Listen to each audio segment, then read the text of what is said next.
Tịch Tà Kiếm Pháp và Quỳ Hoa Bảo Điển. Môn võ công âm độc, hậu họa khôn lường.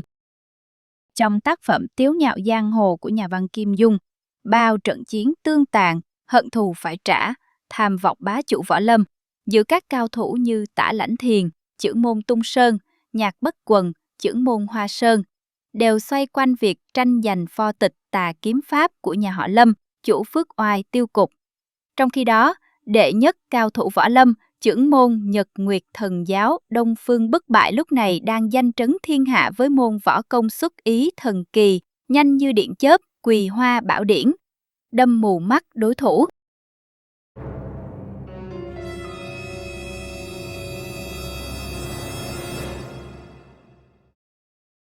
Ít ai biết rằng hai pho kiếm pháp lừng danh Kỳ Hoa Bảo Điển và Tịch Tà Kiếm Pháp có chung nguồn gốc. Sự thật thế nào? Một điều còn ít người biết hơn, Quỳ Hoa Bảo Điển và Tịch Tà Kiếm Pháp thực chất là môn võ công âm độc, khủng khiếp. Những người luyện hai môn này dù thành cao thủ võ lâm nhưng cũng chuốc lấy hậu họa, khổ đau kinh hoàng, tự hủy mình. Đó là lý do vì sao sư tổ Phước Oai tiêu cục Lâm Viễn Đồ dặn con trai Lâm Chấn Nam không được luyện Tịch Tà Kiếm Pháp. Đó cũng là lý do vì sao Lâm Bình Chi sát hại hôn thê Nhạc Linh Sang ngay trong tuần trăng mật. Vì sao rất nhiều cao thủ vẫn khát khao luyện Tịch Tà Kiếm Pháp như thiêu thân?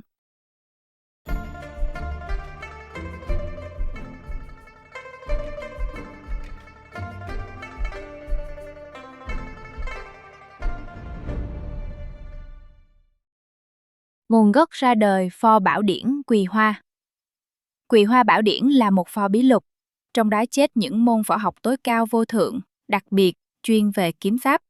Đặc điểm chính là xuất chiêu với tốc độ cực nhanh, điểm vào những nơi yếu hại trên cơ thể, khiến đối phương không kịp đối phó. Tương truyền pho Quỳ Hoa Bảo Điển do một cặp vợ chồng cao thủ võ lâm dày công nghiên cứu mà soạn ra. Trước thời điểm võ lâm tiếu ngạo giang hồ hơn 200 năm, có thuyết nói trong họ tên người chồng có chữ Quỳ và trong họ tên người vợ có chữ Hoa, vì thế mà đời sau kêu bằng Quỳ Hoa Bảo Điển. Chứ nguyên bản sách này không có nhan đề rõ rệt, cũng chưa hoàn chỉnh trọn vẹn.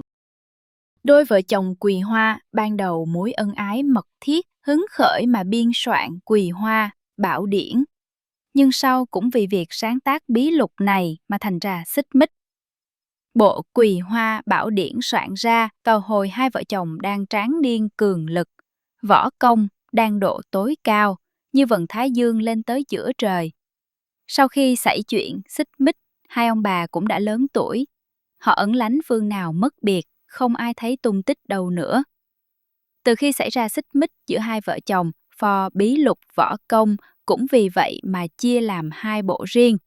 Bộ của người chồng gọi là Càn Kinh, bộ của người vợ kêu bằng Khôn Kinh. Có thuyết khác lại bảo hai bộ tên là Thiên Thư và Địa Thư. Lại có người kêu bằng Dương Lục và Âm Lục. Trong tiếu ngạo giang hồ, hơn 200 năm nay, chưa một người nào được đọc cả hai bộ Càn Kinh và Khôn Kinh và dung hợp những võ công trong hai pho bảo điển thành một pho duy nhất. Mà e rằng việc đó cũng khó quá, không thành tựu được. Hơn 100 năm trước, không rõ nguyên do thế nào, cả hai bộ Càn Khôn đều lọt vào hạ viện chùa Thiếu Lâm ở xã Bồ Điền, tỉnh Phúc Kiến. Khi đó phương trượng chùa Thiếu Lâm ở Bồ Điền là Hồng Diệp Thiền Sư, một nhân vật đại trí tuệ không ai bì kịp, lại rất hiếu võ. Hồng Diệp Thiền Sư đã bỏ rất nhiều công sức nghiên cứu về hai bộ Càn Khôn, nhưng qua nhiều năm vẫn chưa chú giải xong để dung hợp toàn pho. Lý do là nội dung pho bảo điển này sâu xa và ảo diệu vô cùng. Những võ công chép trong hai cuốn Càn Kinh và Khôn Kinh mỗi pho theo một đường lối khác lạ. Nguyên lý võ công chẳng những khác nhau mà còn phản lại nhau nữa. Có thể do bậc tiền bối hai vợ chồng Quỳ Hoa khi đó đã xung khắc cao độ mà chống đối nhau chăng? Hồng Dịch Thiền Sư dù thông minh tài trí cũng khó mà lĩnh hội được toàn pho.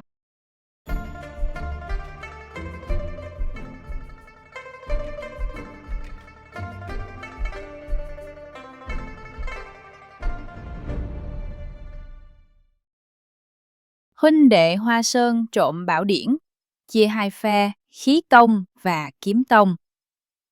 Bữa nọ, hai vị sư huynh sư đệ thuộc phái Hoa Sơn là Mẫn Túc và Chu Tử đến làm tân khách chùa Thiếu Lâm ở Bồ Điền. Không hiểu trong trường hợp nào, hai vị đã lén coi được Quỳ Hoa bảo điển. Trong lúc thảng thốt gấp gáp hoặc giả có bàn trước, hai vị không kịp đồng thời coi toàn pho mà chia ra, mỗi vị đọc một bộ. Người này đọc Càn Kinh, vị kia đọc Khôn Kinh. Sau trở về Hoa Sơn, hai vị mới nhập lại mà cùng tham khảo, nghiên cứu. Không ngờ, khi Mẫn Túc và Chu Tử đem yếu quyết trong mỗi pho bảo điển mà mình đã xem ra để chứng nghiệm và kết hợp với nhau, thì lại thành đầu ngô, mình sở, chẳng ăn nhập gì với nhau. Mẫn Túc và Chu Tử càng lý giải, lại càng như kèo đục vên, chẳng vào ngàm với nhau chút nào. Bực mình, cả hai vị đều cho là đối phương đọc lộn sách, chỉ có mình mới được coi đúng chân kinh. Hai vị đi tới chỗ mỗi lúc một xa nhau về quan điểm, rồi mỗi vị tự luyện lấy những yếu quyết mà mình coi được, bỏ qua ý kiến của vị kia. Cũng chính vì lý do này mà môn phái Hoa Sơn khi đó đã bị chia làm hai phe, khí tông và kiếm tông. Hai vị Mẫn Túc và Chu Tử từ chỗ là sư huynh sư đệ chẳng khác tình cốt nhục đồng bào đã biến thành thù nghịch của nhau. Mẫn Túc là ông tổ phe khí tông, Chu Tử Phong là ông tổ phe kiếm tông. Khi Hồng Diệp Thiền Sư ở chùa Thiếu Lâm tỉnh Phúc Kiến phát giác hai vị Mẫn Chu đã coi lén và chép lại Quỳ Hoa bảo điển đem về núi Hoa Sơn. Vì Thiền Sư chính đã xem, nên ông biết võ học chép trong Quỳ Hoa bảo điển tinh thâm bát ngát, ảo diệu vô cùng, và nhất là có nhiều điểm chưa thể dung hợp. Chính ông đã phí công mấy chục năm trời còn chưa thông hiểu, thì hai vị Mẫn Chu đọc nghiến ngấu, câu được câu chăng, nếu áp dụng mà tập luyện nhất định sẽ thành mối hậu họa khôn lường.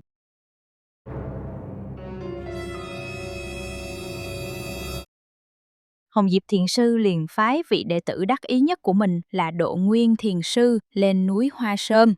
Mục đích là khuyến dụ hai vị Mẫn, Chu không nên luyện tập những môn võ học trong Quỳ Hoa bảo điển, kẻo chỉ có hại mà thôi.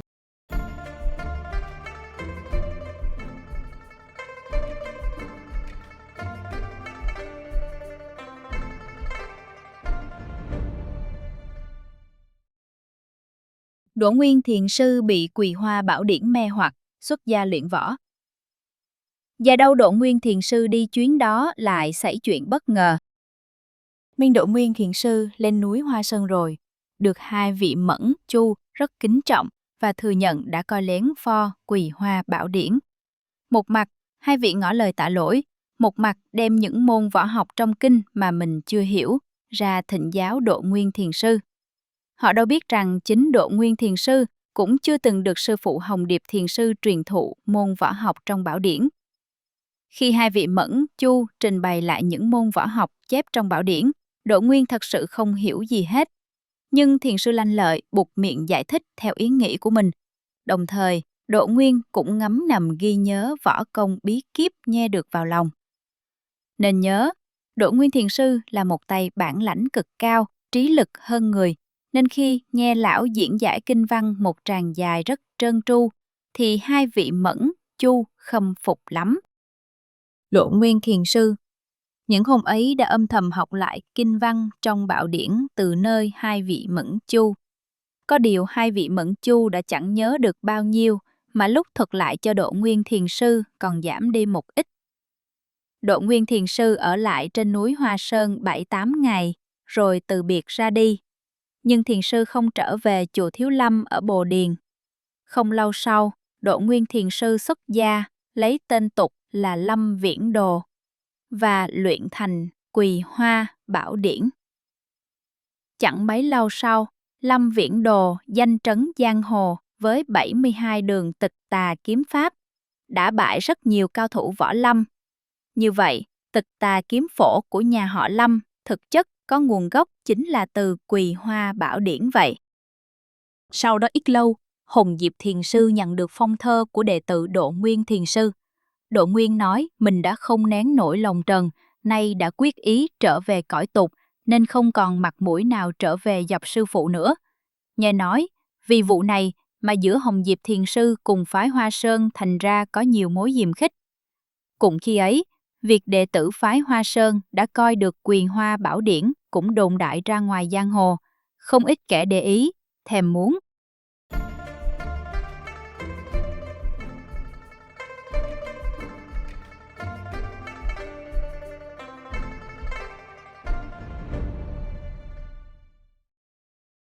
Ma giáo tấn công Hoa Sơn cướp Quỳ Hoa Bảo Điển. Sau vài chục năm nữa, một lần nọ 10 vị trưởng lão của ma giáo Nhật Nguyệt Thần giáo kéo đến tấn công phái Hoa Sơn, cũng vì muốn chiếm lấy pho Quỳ Hoa Bảo Điển. Khi ấy, phái Hoa Sơn thế cô sức yếu, liền liên kết với 4 phái Thái Sơn, Tung Sơn, Hằng Sơn và Hành Sơn mà chống lại. Cái tên Ngũ Nhạc kiếm phái bắt đầu có từ đấy. Lần thứ nhất cuộc đại chiến diễn ra ở chân núi Hoa Sơn. Bọn trưởng lão ma giáo cúp đuôi mà chạy, nhưng 50 năm sau nữa, 10 vị trưởng lão thất trận ngày nào sau khi nghiên cứu được cách phá giải những chỗ tinh thâm trong kiếm pháp của Ngũ Nhạc kiếm phái, lại kéo đến núi Hoa Sơn tấn công lần thứ hai. Hai phe quyết đấu, lần này Ngũ Nhạc kiếm phái thất bại chua cay. Nghe đâu pho Quỳ Hoa Bảo Điển mà hai vị Mẫn, Chu chép lại ngày trước đã lọt vào tay ma giáo. Nhưng 10 vị trưởng lão ma giáo cũng không còn sống mà rời khỏi núi Hoa Sơn. Vì vậy, trong hậu động trên núi Sám Hối Hoa Sơn, còn lại những bộ xương khô, chính là di hài của 10 vị trưởng lão ma giáo. Trong hậu động, bọn họ khắc chữ lên vách động để thống mạ Ngũ Nhạc kiếm phái. Có 16 chữ lớn là Ngũ Nhạc kiếm phái, vô sĩ hạ lưu, tỷ võ bất thắng, ám toán hại nhân. Ngoài ra còn vô số chữ nhỏ cũng toàn những lời thoá mạ Ngũ Nhạc kiếm phái là hạng đê hèn, vô lại, mặt dày. Chàng trai trẻ lệnh Hồ Xung, đại đệ tử của Hoa Sơn, đã tình cờ mà lọt vào hang động này, đọc nhưng không hiểu đầu đuôi câu chuyện. 10 vị trưởng lão tuy mất mạng trên núi Hoa Sơn, nhưng bản sao Quỳ Hoa Bảo Điển của Mẫn Túc và Chu Tử Phong ở phái Hoa Sơn đã bị ma giáo cướp đem đi.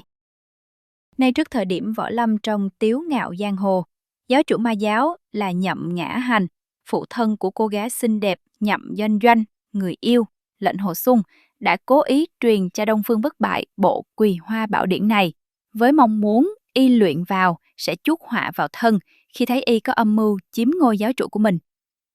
Sau khi luyện thành Quỳ Hoa Bảo Điển, Đông Phương Bất Bại đã cướp ngôi giáo chủ của Nhậm Nhã Hành và trở thành đệ nhất cao thủ võ lâm gây khiếp sợ trên chốn giang hồ. Hưng bộ Quỳ Hoa Bảo Điển của ma giáo không được đầy đủ, e rằng còn kém bản của Lâm Viễn Đồ, Độ Nguyên Thiền Sư, lóng về được.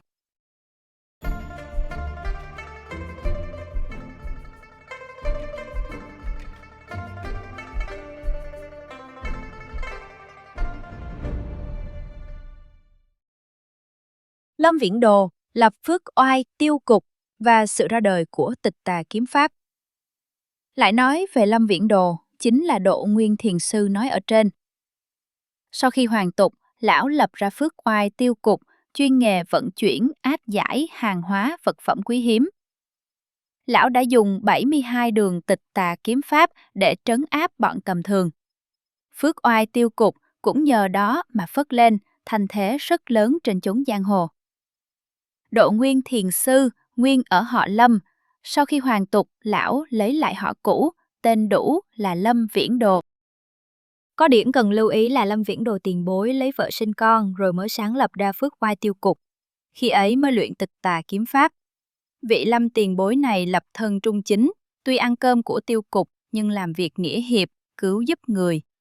Tóm lại, Lâm Viễn Đồ nhờ được hai vị Mẫn, Chu ở phái Hoa Sơn đọc khẩu quyết ra mà biết được chỗ tinh yếu về Quỳ Hoa Bảo Điển. Sau mỗi lần đàm luận với Mẫn, Chu, ông lại lén chép lại vào áo cà sa. Sau khi xuất gia, ông nghiên cứu luyện theo, đặt tên là Tịch Tà kiếm pháp, gồm 72 chiêu, từ đó danh trấn giang hồ. Tịch tà kiếm pháp lừng lẫy oai danh mà sao bản lĩnh Lâm Chấn Nam lại quá kém cỏi. Chỗ sai biệt này dĩ nhiên khiến người ta suy nghĩ và cho là Lâm Chấn Nam quá ngu xuẩn, không học môn võ công gia truyền được tới nơi. Tiến xa hơn một bước, họ cho rằng nếu kiếm phổ kia mà lọt vào tay họ thì nhất định họ phải học tới trình độ huy hoàng như Lâm Viễn Đồ ngày trước. Chỉ vì võ công Lâm Chấn Nam quá thấp kém, khác nào đứa con nít lên ba, tay cầm nắm vàng, đi vào giữa chợ náo nhiệt, nên mọi người mới nảy lòng tham muốn cướp đoạt vậy.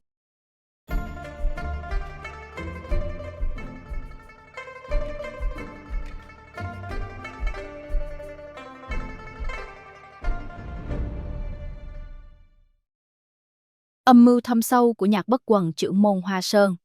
Nhạc Bất Quần được các cao thủ đánh giá là người thâm mưu viễn lự.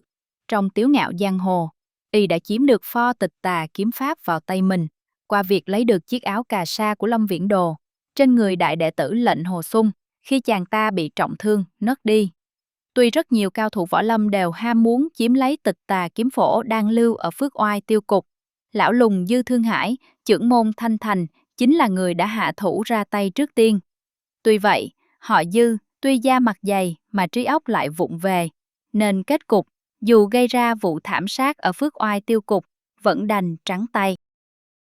Nhạc Bất Quần khởi đầu kế hoạch chiếm tịch tà kiếm pháp bằng việc phái nhị đệ tử là Lao Đức Nặc giả làm một ông già cùng ái nữ của mình là cô gái xinh đẹp Nhạc Linh Sang đến mở tửu điếm ở ngoài thành Phúc Châu, mục đích là dòm ngó vào Phước Oai Tiêu Cục. Chính tử quán là nơi lần đầu tiên Lâm Bình Chi giáp mặt Nhạc Linh Sang, điểm khởi đầu của mối nhân duyên phu phụ sau này. Đêm nọ, Lệnh Hồ Xung đã tìm thấy chiếc áo cà sa ở trong ngõ hướng dương thành Phúc Châu, bị người phái Tung Sơn mưu đồ cướp đoạt. Chàng ra tay cướp lại, định trao cho Lâm Bình Chi, rồi bị thương ngất xỉu, không biết sự thể sau đó thế nào. Khi đó, sư phụ của chàng là Nhạc Bất Quần vốn vẫn âm thầm theo dõi, nhanh tay chiếm lấy áo cà sa. Thay vì theo lẽ phải trao lại cho Lâm Bình Chi là nơi nguồn gốc mà có, Nhạc Bất Quần đã cố ý chuyển mối nghi ngờ vào đệ tử Lệnh Hồ Xung. Cũng chính là che mắt manh mối liên quan đến mình, đến mức con gái y là Nhạc Linh Sang tuyệt đối tin lời cha, đã có lần rượt theo Lệnh Hồ Xung để đòi tịch tà kiếm phổ cho tình lang Lâm Bình Chi. Nội oan của Lệnh Hồ Xung quả thật không thể giải bày. Ngay khi đoạt được áo cà sa, Nhạc Bất Quần đã ra kiếm chém một nhát chí mạng vào lưng Lâm Bình Chi, khiến chàng ta bị trọng thương. Nhưng cũng từ đó về sau, chàng ta luôn đề phòng, lúc nào cũng cận kề Nhạc Linh Sang, nên Nhạc Bất Quần không có cơ hội sát hại Lâm Bình Chi. Sau đó Nhạc Bất Quần gả con gái cho Lâm Bình Chi, con trai Lâm Chấn Nam, chính là để thăm dò xem Lâm Bình Chi có biết việc mình đã chiếm được tịch tà kiếm pháp không. Nhạc Bất Quần âm thầm luyện tịch tà kiếm pháp mà không nói cho ai biết, cả vợ mình. Đầu tiên, y phải tự cung, tự thiến, ngưng quan hệ tình dục với vợ, giọng nói y bắt đầu eo éo, rụng râu. Phu nhân ban đầu ngạc nhiên, nghi ngờ, sau biết, nhưng cũng không thể nói. Cùng thời điểm đó, hàng đêm, Lâm Bình Chi, lúc này đã là môn đệ của Hoa Sơn Phái, lén rình mò quan sát Nhạc Bất Quần, đã chiếm lại được tịch tà kiếm pháp của chính họ Lâm, nhà mình. Y cũng tự thiến, âm thầm tập luyện môn võ công quái dị với mục đích trả thù, rửa nhục cho phụ mẫu. Nằm trong âm mưu chiếm ngôi thủ lãnh Mũ Nhạc kiếm phái, Nhạc Bất Quần giả vờ sơ hở để đệ tử Lao Đức Nặc là người của phái Thanh Thành cài vào, chép bộ tịch tà kiếm pháp mà y cố ý viết sai, để đem về cho Dư Thương Hải trưởng môn Thanh Thành luyện sai. Nhờ luyện được tịch tà kiếm pháp, Nhạc Bất Quần đã thượng đài đả bại Tả Lãnh Thiền, chiếm ngôi trưởng môn Ngũ Nhạc kiếm phái.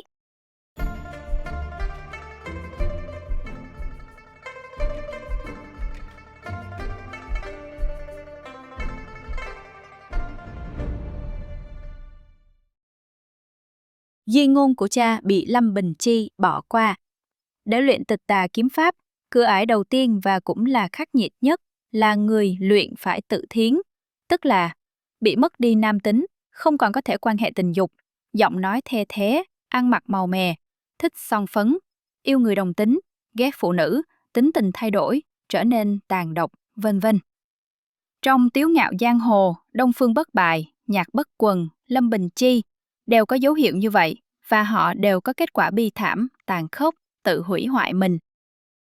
Chính vì vậy, sư tổ Lâm Viễn Đồ dù để lại áo cà sa chép tịch tà kiếm pháp cho con, vẫn dặn Lâm Chấn Nam không được luyện môn võ công âm độc này.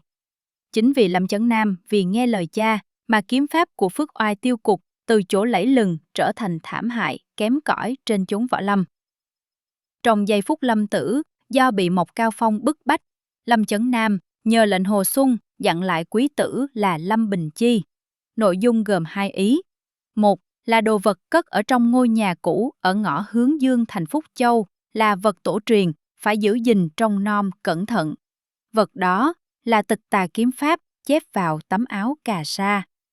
2 là Viễn Đồ Công có để lại lời di huấn, phàm con cháu ta, bất cứ ai cũng không được mở coi vật ấy, nếu trái lời di huấn sẽ gặp họa hoạn vô cùng. Nhưng Lâm Bình Chi khi nghe lệnh Hồ Xuân nói lại lời di ngôn của cha đã không tin, mà còn nghi ngờ rằng lệnh Hồ Xuân đã bị đặt ra để ngăn cản y luyện tịch tà kiếm pháp gia truyền của họ Lâm nhà mình. Y đã tự cung luyện tịch tà kiếm pháp, cuối cùng trả được mối thù cho thân phụ mẫu, nhưng y cũng đã gánh hậu hoạn vô cùng.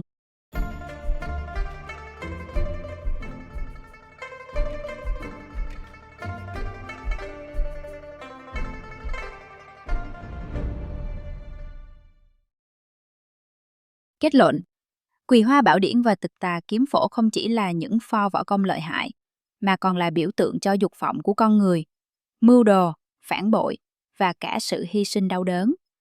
Ai luyện thành cũng phải trả giá đắt, đánh mất nhân tính, giới tính và lòng trắc ẩn. Đằng sau ánh sáng lấp lánh của võ học tối thượng là bóng tối âm u của bi kịch con người. Từ Đông Phương Bất Bại đến Nhạc Bất Quần, từ Lâm Viễn Đồ đến Lâm Bình Chi, tất cả đều đã trải qua con đường chông gai âm độc của Quỳ Hoa và tịch tà. Mỗi chúng ta có lẽ sẽ đặt ra câu hỏi, luyện thành võ công tuyệt thế để làm gì nếu phải trả giá bằng đánh mất chính mình?